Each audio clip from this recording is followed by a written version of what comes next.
श्रीगुरुभ्यो नमः। ॐ नमो नारायणाय। नारायणीयम् अथ षट्पञ्चाशत्तमं दशकम्। कालीयगर्वशमनं तथा भगवदनुग्रहम्। चिरकम्पितकुण्डलमण्डलः सुचिरमीशननर्तितपन्नगे अमरताडितदुन्दुभिसुन्दरम् क्रियति गायति दैवतयौवते।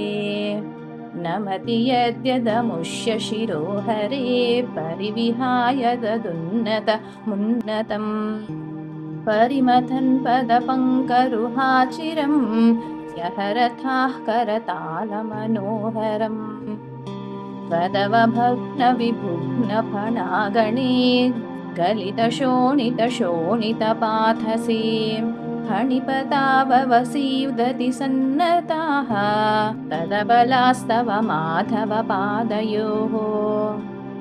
अयि पुरैव चिराय परिश्रुतत् त्वदनुभावविलीनहृदोहिताः मुनिभिरप्यनवाप्य पथैस्तवैः नुनूरीश भवन्तमयन्त्रितम् फणिवधो गणभक्तिविलोकन प्रविकसत्करुणाकुलचेतसा फणिपतेर्भवताच्युतजीवितः त्वयि समर्पितमूर्तिरवानमत् रमणकं व्रजवारिधिमध्यगं फणिरिपूर्णकरोति विरोधिताम् इति भवद्वचनान्यतिमानयन् फणिपतेर्निरगादुरगैः समम् फणिवधूजनदत्तमणिव्रज ज्वलितहारदुकूलविभूषितः तटगतैः प्रमदाश्रुविमिश्रितैः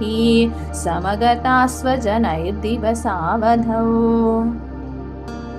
निशि पुनस्तमसा व्रजमन्दिरं व्रजितुमक्षमयीव जनोत्करे स्वपिति तत्र भवच्चरणाश्रये तव कृशानुररुन्दसमन्ततः प्रभुदितानथ पालय पालयेत्युदयदार्तरवान् पशुपालकान् अमितुमाशुपपाथमहानलं किमिह चित्रमयं खलु ते मुखम् शिखिनिवर्णत एव हि पीतता परिलसत्यधुना क्रिययाप्यसौ इति नुतौ पशुपैर्मुनितैर्विभो हर हरे दुरितैः सह मे ददान।